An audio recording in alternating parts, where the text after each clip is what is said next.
Hello दोस्तों, 10 जून 2016 island of reunion में सुबह सुबह लोग टहल रहे थे। किसी आम दिनों जैसे समुंदर की लहरों चल रही थी। अक्सर समुंदर की लहरों के साथ समुंदर का अंदर कचरा भी बाहर आ जाता है। तभी एक आदमी की नज़र एक कचरा की तरफ गई और वो चौंक गया। दरअसल यह कचरा एक प्लेन की खिड़की थी। इन्वेस्टिगेशन किया, पता चला कि यह एक ऐसे प्लेन की खिड़की थी जिसकी खोज पिछले 2 सालों से चल रहा था। यह खिड़की थी फ्लाइट MH370 की, जिसे उड़ना था मलेशिया से बीजिंग तक, और अचानक से वो रातों रात गायब हो गई थी।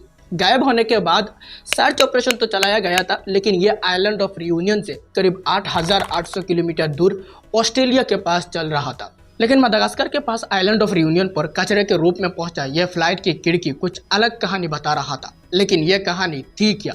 कैसे पहुंची फ्लाइट MH370 की खिड़की सैकड़ों किलोमीटर दूर, और कैसे यह अचानक से गायब हुआ? इससे ना तो हाईजैक किया गया था और ना तो इसमें कोई इमरजेंसी आई थी, ना तो ये किसी एयर ट्रैफिक कंट्रोल के रडार में आया था, और ना तो इससे किसी देश में उतारा गया था, ना तो समुद्र में था और ना ही जमीन पर। आखिर था कहाँ फ्लाइट MH370, और कहाँ थे इसमें 239 लोग जो इंतजार कर रहे हैं सुबह बीजिंग पहुंचने का? आखिरकार फ्लाइट और उसके पैसेंजर के साथ क्या हुआ? कहाँ गई यह फ्लाइट MH370 और यह अपने रास्ते से क्यों भटक गई थी? तकरीबन 4 साल इन्वेस्टिगेशन करने के बावजूद भी इसका नाम और निशान नहीं मिला। आइए आज के इस वीडियो में फ्लाइट MH370 की इन सवालों का जवाब ढूंढते हैं। साथ ही साथ इस घटना को लेकर इंटरनेशनल रिलेशन, फ्लाइट इंडस्ट्री और पब्लिक पर क्या असर पड़ा, इन पर भी बात करेंगे। दरअसल फ्लाइट MH370 मलेशिया के कुआलालंपुर इंटरनेशनल एयरपोर्ट से बीजिंग कैपिटल इंटरनेशनल एयरपोर्ट तक सफर करता था। लेकिन उस दिन 8 मार्च 2014 रात के करीब 12:41 मिनट पर कुआलालंपुर इंटरनेशनल एयरपोर्ट से बीजिंग कैपिटल इंटरनेशनल एयरपोर्ट तक के लिए सफर करता है। इस फ्लाइट में टोटल 227 पैसेंजर्स थे, 10 air hostesses, pilot Zaharie Ahmad Shah, co-pilot Fariq Abdul Hamid. 227 passengers में थे करीब 100 पैसेंजर्स चाइना से, 50 मलेशिया से, 5 पैसेंजर्स इंडिया से, 6 ऑस्ट्रेलिया से, नीदरलैंड, ताइवान और रशिया से एक पैसेंजर्स थे। अमेरिका से 3 पैसेंजर्स और बची हुई पैसेंजर्स नीदरलैंड और ईरान से। कुल मिलाकर 14 देशों के लोग एक साथ उड़ान भरने वाले थे।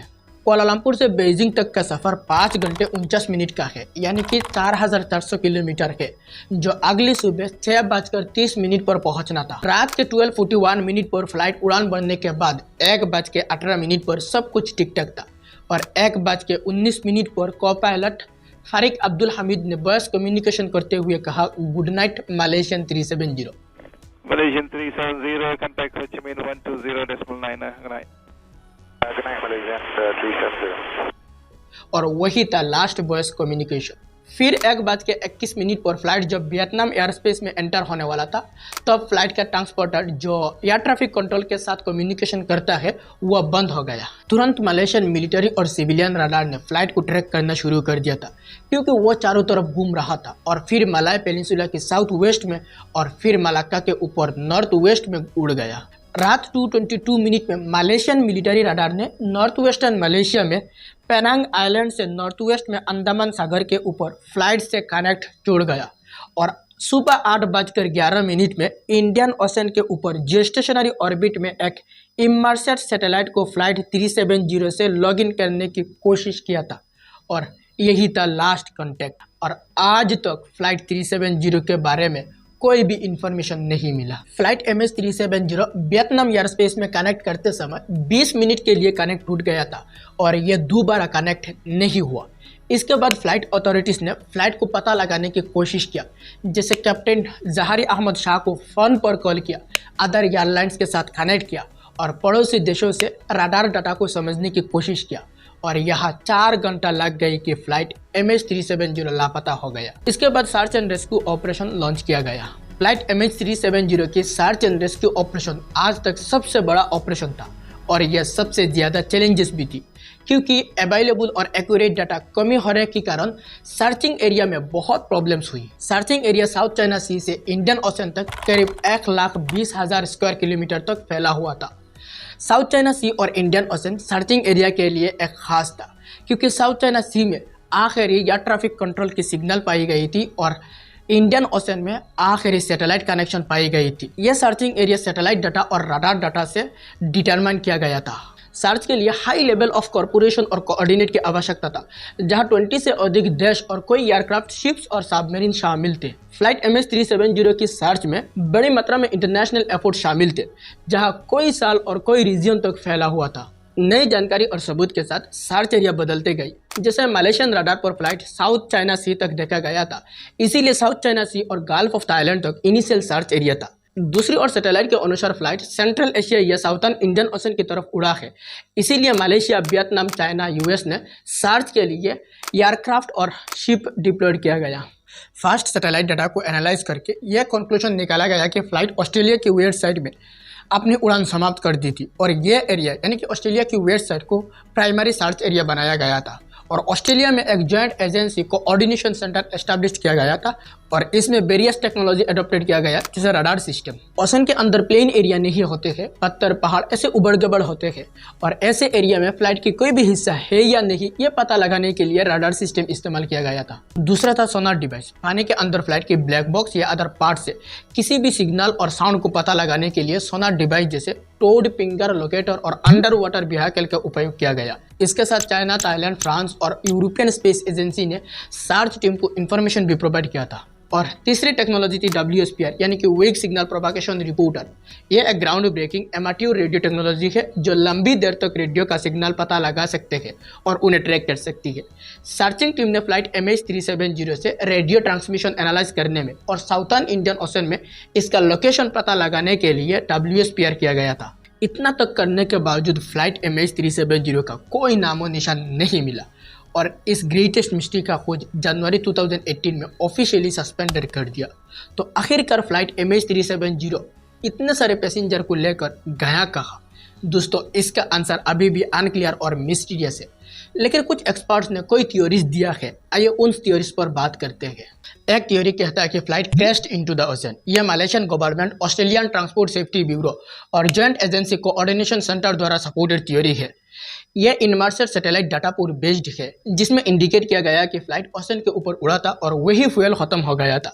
यह थ्योरी थोड़ा सा एक्सेप्टेड है क्योंकि इंडियन ओशन में बहुत सारा टुकड़ा मिला था, जो माना जाता है कि फ्लाइट MH370 की है। हालांकि यह थ्योरी ये नहीं बताया कि यह क्यों अपने रास्ते से भटक गया और कम्युनिकेशन सिस्टम क्यों बंद हो गया। दूसरी और एक थ्योरी है जो कहता है कि द प्लेन वाज हाईजैक।